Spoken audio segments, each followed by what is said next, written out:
Hi. So this is an unusual video. One of the things that a few people have talked to me about and that I've wrangled with over the years whilst I was a teacher was the impact that work was having on family life. I only have one child, James. He's 20. He's just coming to the end of his second year at uni, and he's doing really well. And of course, I would say he's amazing because he's my child.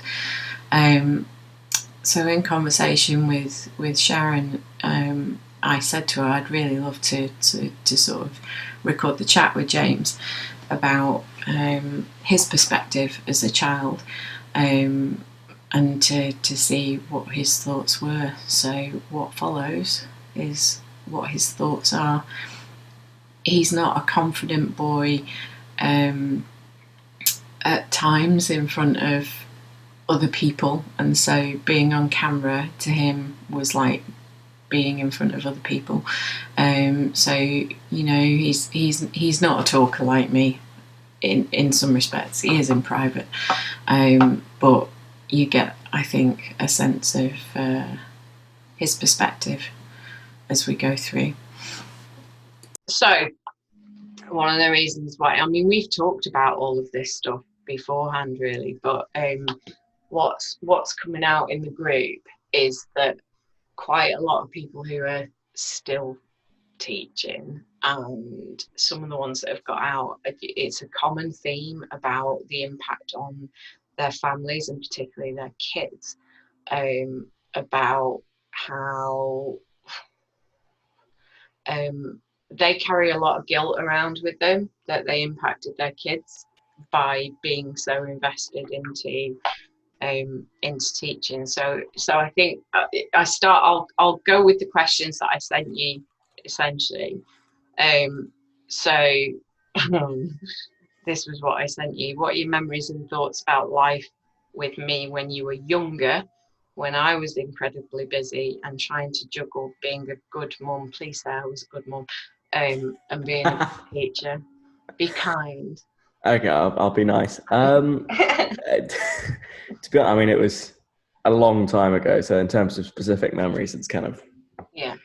a write-off. But like, no, I didn't like struggle because of it or anything. Really, it was fine. I think you always kind of found a way to kind of just get on with a lot of the work after I'd gone to bed at the end of the day.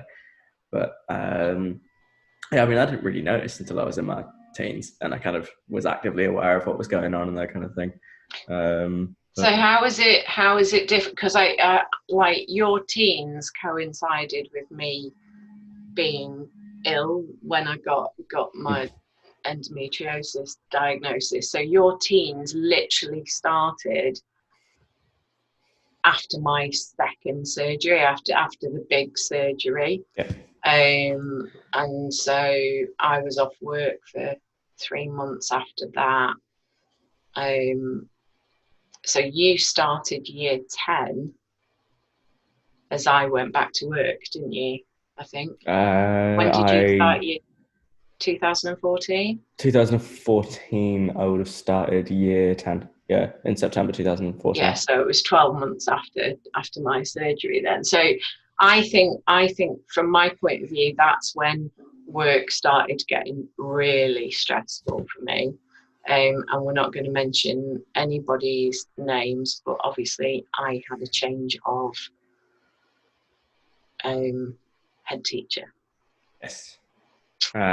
So your memories of that time. I don't know. It seemed fucking fly next to me. Seemed all right at first, but I obviously then kind of as that first year went on and it started looking like things were going downhill a bit. And obviously that he was only there for 2 years, wasn't he? Yeah.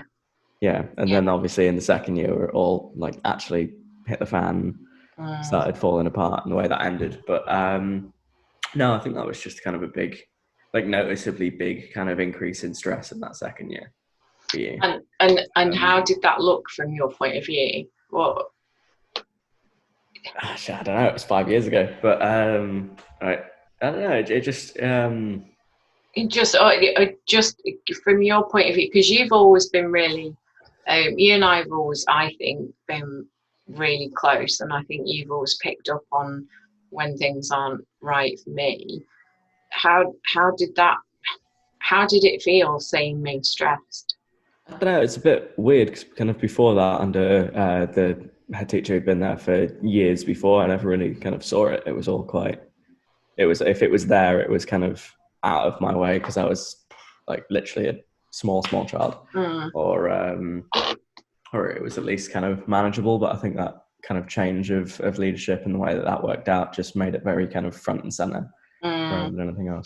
Because I referred to those years from a personal point of view also became the taxi years in terms of me running you backwards and forwards a lot, and I think that's where you and I started to sort of talk a lot more about my work and what was happening with you. So from your point of view, did you not feel that there was a massive impact in terms of me affecting you? No, not at all. No. Not for any of it. So from your point of view, I balanced being a mum and a teacher. Yeah, very well. How did my work? So I know you used to like come in on a Sunday afternoon where I was sat at the kitchen table, or that's an interesting point. So when it was the taxi years, what was it like? I would take you to places and sit and take Mark in with me. So I'd take you and Lewis to the cinema, for example, and I'd sit in the coffee shop and Mark for 2.5 hours. Did you think that was weird? To be honest, I don't really know. It was, I mean, I kind of sort of knew, but no, I mean, like, obviously you were a teacher for my entire life, so that was just normal behaviour from where I was. Yeah, I get that.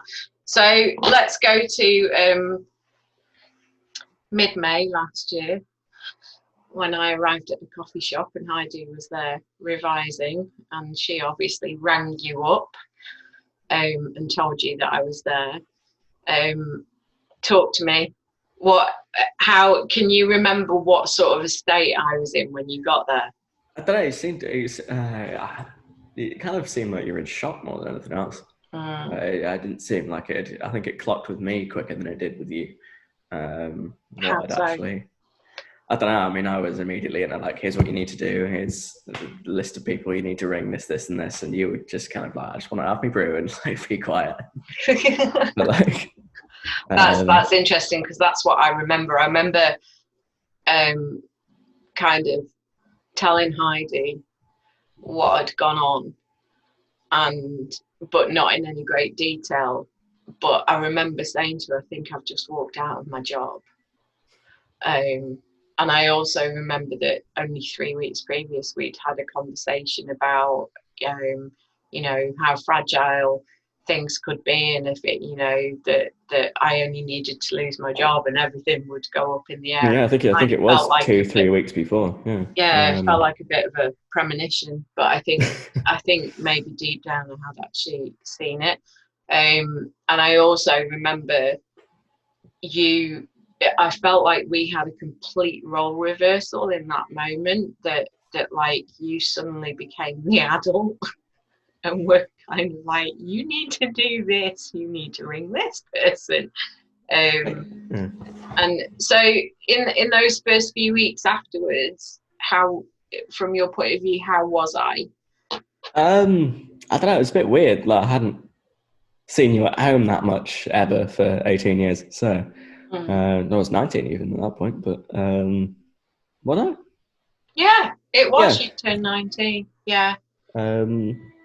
But yeah, no, it was just a bit weird. You didn't seem much different on a kind of a personal level, but like, so from your point of view, busy all the time. I did a pretty good job of hiding how shit I felt then. Yeah, I mean, I knew, but like, you wouldn't have thought from kind of an outside perspective, no. No. And how is it different now from your perspective, me not being a teacher? Is it better? Yeah, I mean, to be honest, I kind of forget you ever were. Really? Yeah. I mean, I talk to you a lot more as well, but like, I don't know if that's kind of would have happened anyway with me being out and like in in the flat and that kind of thing. But I don't. You see, I don't think it would have done. I think I'd have found it really, really difficult if I was still a teacher now, because for this whole time since, when did you move out? September. September last year. One of the things that I think I've really enjoyed prior to lockdown, obviously, was the fact that I could just come over in the evening or decide on a whim to come, and I wouldn't have had that flexibility, I think, if I was No, that's teaching. true. And certainly through lockdown, looking at what other people have been expected to do, I just don't feel like I would have had anything. I don't think I would have seen you and Heidi anything near as much as I have done. So yeah, so it's like I'm not deluding myself then that life is better. Oh, it definitely is. Yeah, I mean, you're considerably less stressed as well. Right? Yeah, so yeah, like noticeably so. So okay. Well, that reassures me that I've not permanently damaged you. Oh no, I'm fine. I'm great. Cool. Right. So I'm going to have a similar conversation with Chris on Monday. I suspect he'll be a bit more forthright because you're a boy of few words at times, unless you've had a beer in you. Or two. Sometimes 4. Yeah. Yeah. Fair enough. I'm going to. The pubs are open again, so. Oh, let's not even talk about that.